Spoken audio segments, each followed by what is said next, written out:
हमारा बेटा बहुत शरारती था और सबके साथ खेलता रहता था। हम भी उसे पड़ोसियों के साथ खेलने भेज देते थे।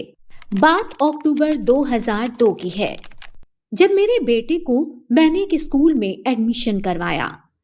वो एक इंग्लिश मीडियम स्कूल था, तो वहाँ फैसिलिटी अच्छी लगी और हम राजी हो गए। स्कूल शहर से काफी दूर था। आसपास का एरिया एकदम मानो जंगल जैसा था। मेरा बेटा वहाँ स्कूल बस से जाता था। सब कुछ ठीक चल रहा था। तभी एक दिन वो स्कूल से वापस घर आया तो चुपचाप रहा। दिन भर किसी से बात नहीं की, मानो किसी से गुस्सा हो। फिर रात को वो सो रहा था, अचानक उठ गया और रोने लगा, डरने लगा और उसके पापा को बोलता है, पापा देखो, सामने खिड़की में कोई औरत बैठी है, वो बुर्के में है। मेरा बेटा बहुत जोर जोर से रोने लगा और मुझे एकदम कस के पकड़ लिया। हमें लगा कि शायद स्कूल आते जाते वक्त कुछ देख लिया होगा। फिर कुछ देर बाद सोनू शांत हुआ और सो गया। हम भी उस बात को भुला बैठे थे। लेकिन कुछ दिनों बाद आज तो सोनू शाम होते ही चुप हो गया और खेल भी नहीं रहा। मेरे पति ऑफिस से लौट कर आए तो देखा कि वो गुमसुम है और आकर पापा के गले लग गया। फिर मेरे पति को लगा कि कुछ गड़बड़ है। उन्होंने उससे पूछा कि क्या हुआ। उसने फिर से खिड़की की ओर इशारा किया। क्या वहां कोई है? हाँ पापा, वो बुर्के वाली औरत, उसको आप भगाओ, वो रोज रोज यहाँ आकर बैठ जाती है। सोनू के पापा उसे डॉक्टर के पास लेकर गए। डॉक्टर ने सोनू की जांच की और कुछ दवाई दी और आराम करने को बोला। कुछ दिनों के बाद सोनू बीमार पड़ गया। उसे डॉक्टर को दिखाने के बाद भी वो ठीक नहीं हो रहा था। हमने बहुत सारे डॉक्टर को दिखाया, लेकिन कोई फर्क नहीं दिखा। सोनू की हालत जैसे की तैसे थी और दिन भर दिन उसकी हालत बिगड़ती जा रही थी। अंत में हमारे एक पड़ोसी ने बताया कि आप पहाड़ी वाले तांत्रिक बाबा को बुलाओ, शायद वो कुछ कर सकें।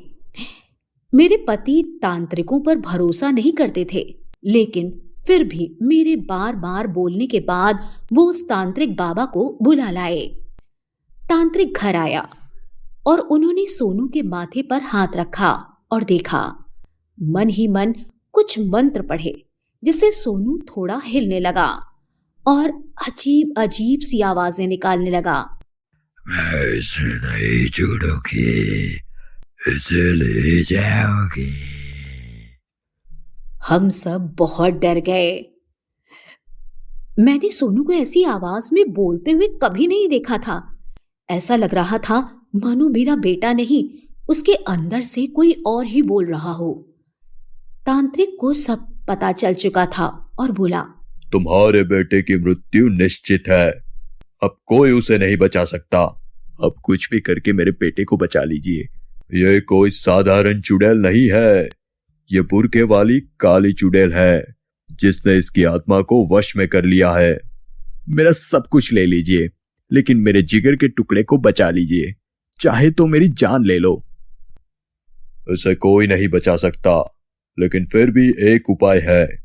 वो बुर्के वाली चुड़ैल इसके मरने के बाद इसके शरीर को लेने आएगी, तब हम कुछ कर सकते हैं। जैसा कि तांत्रिक ने कहा, सोनू कुछ घंटों के बाद मर गया। हमारे परिवार ने उसे शमशान के यहाँ दफन कर दिया। शाम का समय था। उस दिन काफी अंधेरा था।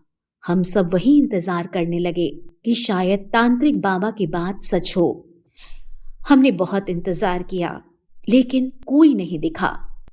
लेकिन जैसे ही रात के 12 बजे एक काली परछाई सभी को आती हुई दिखाई दी और सोनू की कब्र के ऊपर आकर उसने अपने हाथों से मिट्टी खोदना शुरू कर दिया। वो चुड़ैल बहुत भयानक थी और उसके हाथ मशीन की तरह खोद रहे थे। थोड़ी ही देर में उसने 6 फीट गड्ढा खोदकर सोनू को बाहर निकाला और आसमान से बिजली कड़कने लगी। चुड़ैल ने अपनी छड़ी से कुछ जादू किया और सोनू को जिंदा कर दिया। अब सोनू अपने पैरों पर खड़ा था। ये सारा नजारा हम सब छुप कर देख रहे थे। जैसे ही सोनू खड़ा हुआ, हम सब चुड़ैल की तरफ डंडे लेकर भागे। हमें आता देख चुड़ैल हवा में उड़ी और गायब हो गई। अब वो तुम्हारे बेटे को परेशान नहीं करेगी। अब मेयर मंत्रों से वो वापस नहीं आएगी।